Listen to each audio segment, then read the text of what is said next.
This is a very divisive topic, so I'm going to tell you my honest thoughts on whether you should buy a drawing tablet or an iPad. As a professional artist, I'm going to tell you the pros and the cons for both and what I think you should get based on your budget and your specific situation. Different artists use their iPad or their drawing tablet for different things. This is what I use mine for. My drawing tablet, this is the pen. With my drawing tablet, I basically paint all of my digital paintings. These are my paintings that take dozens of hours of work. What I use for creating all of my speed painting videos on YouTube, I draw with my regular digital painting tablet. I don't prefer a display drawing tablet, which is a type of drawing tablet that you still hook up to your computer and acts as a second monitor to your computer so that you can use it as you would an iPad, but hooked up to your computer using whatever painting program you're using on your computer. That's not my preference. I like this simple drawing tablet where I'm looking forward at my monitor to be painting. My iPad, on the other hand, I use for all of my sticker designs, line art for my sticker designs, line art in general, and for helping me when I'm creating my on-screen text thumbnails for my YouTube videos if I'm adding any drawn elements to them. I also have the added benefit that with the iPad, I can install my painting program, which I use on my desktop, Clip Studio Paint. They have an iPad version, so I can take my pre-existing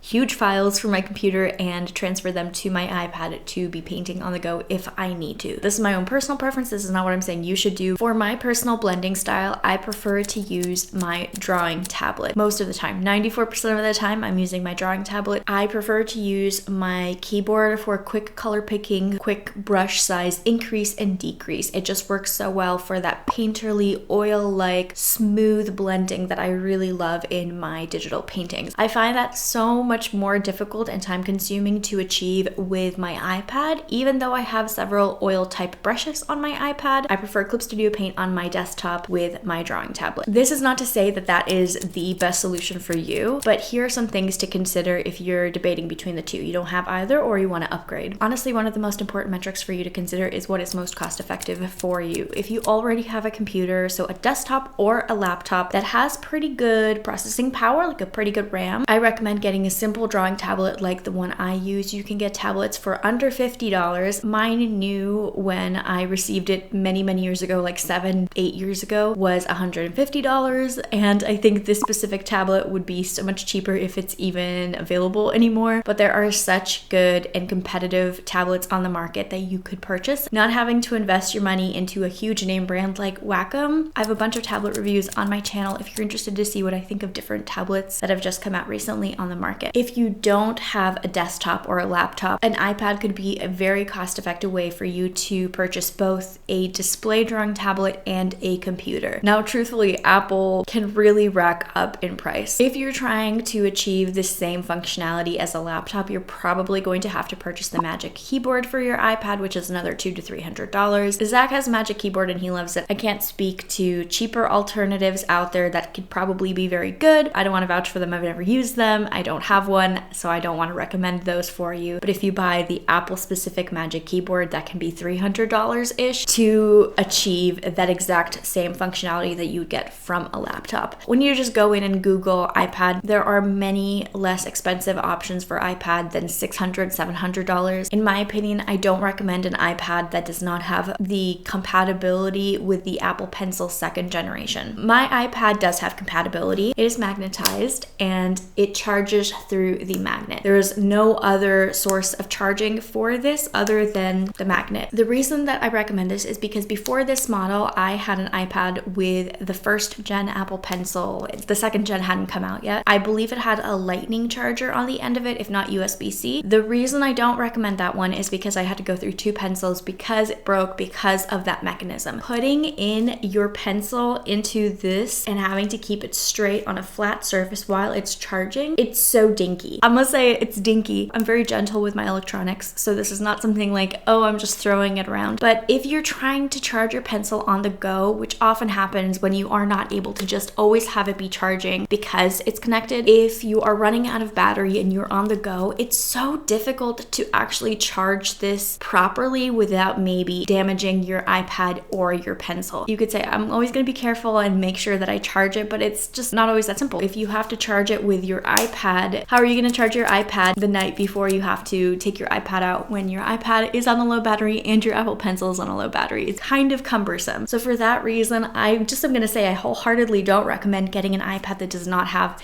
the ability to charge the second gen pencil on the side magnetically. I'm sure that you can buy a gently used or refurbished iPad in a budget-friendly price range. You might have to keep in mind that you will want to probably up your storage if this is your main digital painting device, and probably if it's your main computer, you'll want to upgrade the storage from 56 to at least 256 gigabytes, if not more, and that you will have to be charging the first gen pencil yourself, which I don't recommend. The iPad that I have is the iPad 4th Gen Air. I bought this in 2022 February. This was $749 in February, not including the pencil. I don't have a Magic Keyboard. I just have a case from Amazon, and I also have a Paperlike screen protector on the iPad that I have not changed out since 2022, even though they recommend changing it like every year. I don't know why. So I definitely recommend getting the Paperlike screen protector. My main takeaways are, if you are looking for a computer, an iPad could be a cost-effective way for you to get a computer and a display drawing tablet in one. If you already have a decent desktop or a laptop, I don't think you should be investing in the iPad unless it checks off every single one of your boxes that you need for it in a way that a drawing tablet just could not for your own lifestyle and functionality. If you do have a laptop or desktop, a digital painting tablet that's $50, $100 can be such an inexpensive way to get started with digital painting, and that's the main reason that I recommend getting started with it. My Huion tablet has lasted me for many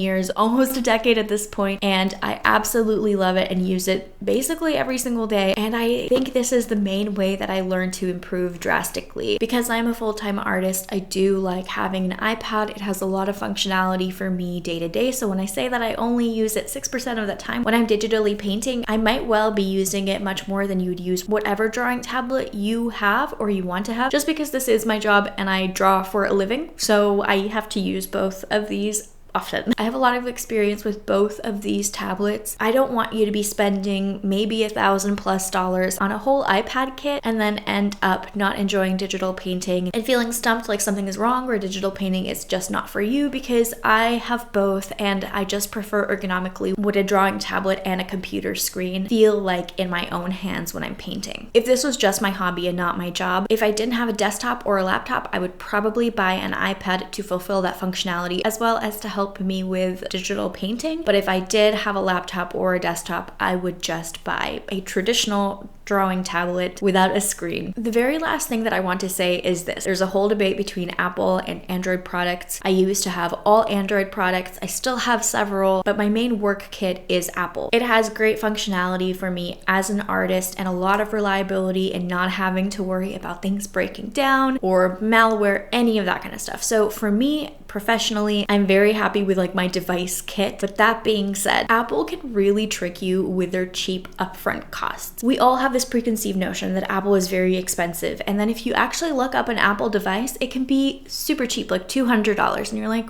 whoa, I thought this was supposed to be $1,200. If you have tried to purchase something through the Apple website, they really sell you on the upgrades on memory space, the RAM, cases, the Magic Keyboard, different pencils, accessories, extra chargers. So you can take something that could be at the base price extremely accessibly affordable and then have it actually be pretty expensive in the end. They actually do have fantastic financing available where you're not paying added interest on your monthly payments. And so that could be a really easy way for you to purchase something that you might not be able to afford. I say this from personal experience. I truly try to buy all of my big purchases in just one payment. You know, I want to make sure I have the money and that I'm not overstepping what my budget is. But for example, for my iMac, I really needed an upgrade from just working on my laptop. I had been working on a laptop for around 7 years and I really just wanted a desktop computer. And because of the really inexpensive financing, I decided to purchase my iMac on a finance plan. I did pay it off. I've just finally paid it off. No added interest, but that being said, every month is an added expense that you're not really considering. I bought this computer a year ago and I had a 12-month financing plan. At one point I was like, how am I always having less money in my Apple Card than I thought I should? It's because I was making payment towards my computer every single month. So that being said, if you're trying to finance your product, if you are going to get all the upgrades, be aware that this might be how they get you. with their really enticing upgrades and their very easy financing. I'm saying this because it can be a lot of money that you end up spending without even realizing it. I personally take very good care of my electronics. I wear all of my electronics into the ground. I get a lot of use out of them, take really good care of them, and also this is my job. If you're purchasing an iPad, make an informed decision. Don't just buy this because it looks cool, because it is cool, but at the end of the day, even though I have a really cool iPad, I don't use it quite as much as some might think that I would.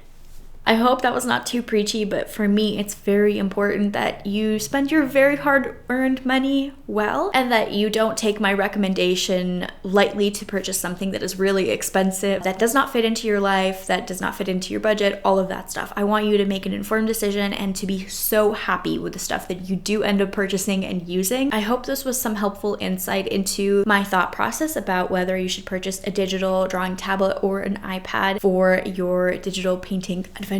If you are intrigued by any specific drawing tablets, let me know down in the comments and I'll try to do a review video for you to let you know what my thoughts are on it. I have many tablet reviews on my channel if you want to watch those to hear my honest thoughts on the different types of budget / more expensive tablets on the market right now. I'm very excited for you to get started or upgrade your digital painting journey and experience. It's so fun and also really rewarding, such a great medium. I really hope you find the specific tablet and programs that work for you and that you are a prolific painter. Thank you so much for watching this video. If you did, give me a thumbs up and subscribe because I put out new videos every Tuesday and Thursday on digital art, traditional art, my life, art talk, etc. I hope you have a great rest of your day and I'll talk to you in the next video. Bye.